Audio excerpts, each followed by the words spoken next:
Yo, what is up? So today I'm gonna be telling you about the yellow light on your ps4 controller. So it's working now, but yesterday it wasn't working, so I'm gonna show you how to fix it. Alright, so if it doesn't work, you can't move anything, so you're gonna have to borrow control from a friend. And once you do that, once you borrow the control from your friend, you're gonna want to go to settings,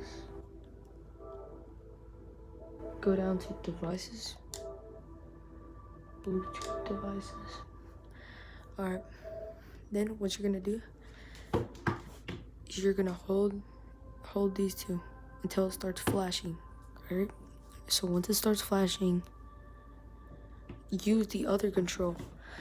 Alright, now once you're using the other control, there should be something down here saying wireless control, but I already got it working, so but it should say that, and there you go.